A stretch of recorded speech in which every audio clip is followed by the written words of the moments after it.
एक ऐसा फंड आया जिसमें आम लोगों से लेकर कंपनीज तक डोनेशन दिया, पीएम केयर्स। लेकिन सवाल यह है कि पीएम केयर्स फंड में पैसा कितना आया, ये पैसा कहाँ यूज हुआ और इसको लेकर इतने सवाल क्यों उठते रहे। आज की इस वीडियो में हम बिना किसी पार्टी का पक्ष लिए अवेलेबल पब्लिक इंफॉर्मेशन और ऑफिशियल रिकॉर्ड्स के बेसिस पर समझेंगे कि पीएम केयर्स फंड की पूरी कहानी क्या है। नमस्ते दोस्तों, आप देख रहे हैं फैक्टिफाई जुली।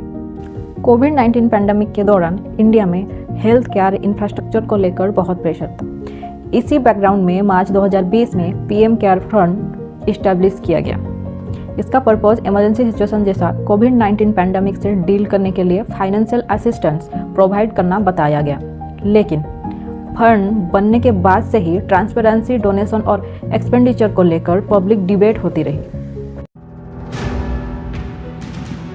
पीएम केयर्स का full form prime minister citizen assistance and relief in emergency situation fund का चेयरमैन प्राइम मिनिस्टर होते हैं और ऑफिशियल इंफॉर्मेशन के मुताबिक इसका ऑब्जेक्टिव इमरजेंसी सिचुएशंस में रिलीफ प्रोवाइड करना है।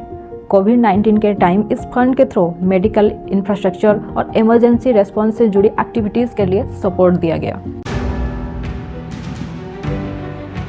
अब आते हैं इम्पोर्टेंट सवाल पर, फंड में पैसा आया कहां से है। पीएम केयर्स फंड में इंडिविजुअल्स और ऑर्गेनाइजेशन डोनेशन कर सकते हैं। कॉर्पोरेट फंड भी इस फंड में आए।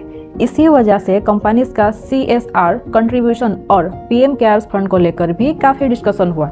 यहाँ एक इम्पोर्टेंट डिस्टिंक्शन समझना जरूरी है।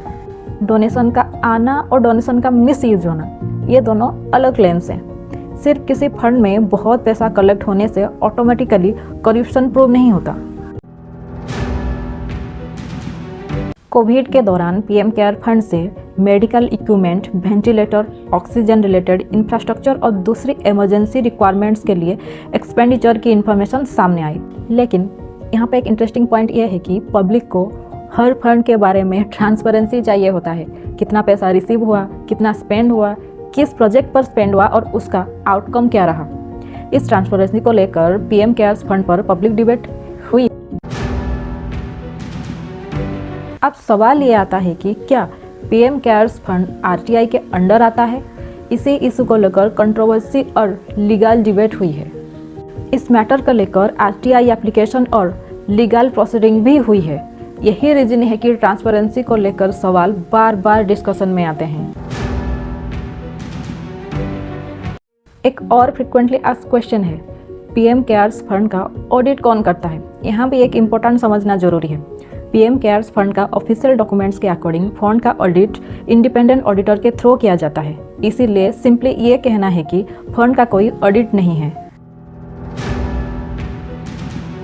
अब इम्पोर्टेंट पॉइंट, क्या पीएम केयर्स फंड में करप्शन और स्कैम की ऑफिशियली प्रूव हो चुका है। पब्लिक क्रिटिसाइज, एलिगेशन और ट्रांसपेरेंसी के क्वेश्चन अलग चीज़ें हैं। किसी एलिगेशन को कोर्ट जजमेंट, ऑफिशियल इन्वेस्टिगेशन या वेरीफाइड एविडेंस के बिना प्रूव एंड स्कैम कहना फैक्चुअल रिपोर्टिंग नहीं होगी।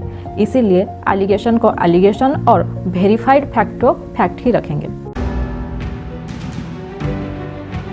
एक सिटीजन के पर्सपेक्टिव से कुछ क्वेश्चंस बिल्कुल वैलिड है। फंड में टोटल कितना डोनेशन रिसीव हुआ, कितना अमाउंट स्पेंड हुआ, कौन सा प्रोजेक्ट को फंडिंग मिला, फंडिंग का एक्चुअली आउटकम क्या रहा और फाइनेंशियली इंफॉर्मेशन पब्लिक को किस लेवल तक एक्सेसिबल है। डेमोक्रेसी में पब्लिक फंड्स या पब्लिक इंटरेस्ट फंड्स के बारे में ट्रांसपेरेंसी पर सवाल पूछना बिल्कुल हक है। तो पीएम केयर्स फंड की कहानी को सिर्फ 2 वर्ड्स में एक्सप्लेन करना स्कैम या क्लीन का शायद पूरी पिक्चर नहीं बताता। एक तरफ कोविड जैसा अनप्रेसिडेंटेड क्राइसिस के वक्त पर इमरजेंसी फंडिंग की जरूरत थी। दूसरी तरफ सिटीजन्स एक्चुअली जानना चाहते हैं कि उनके डोनेशन का पैसा यूज कैसे हुआ और इसी वजह से पीएम केयर्स फंड ट्रांसपेरेंसी और अकाउंटेबिलिटी की एक इम्पोर्टेंट एग्जाम्पल बन गया। आपको क्या लगता है, क्या इमरजेंसी फंड्स के ट्रांसपेरेंसी के रूल्स और ज़्यादा क्लियर होना चाहिए? कमेंट्स में अपना ओपिनियन जरूर बताना। वीडियो अगर आपको इन्फॉर्मेटिव लगे तो फैक्टिफाई जुली को सब्सक्राइब कीजिए, लाइक कीजिए, शेयर कीजिए। मैं मिलूंगी नेक्स्ट वीडियो में, तब तक फैक्ट्स को चेक कीजिए, मिस इन्फॉर्मेशन से बचिए और क्वेश्चन पूछते रहिए। जय हिंद।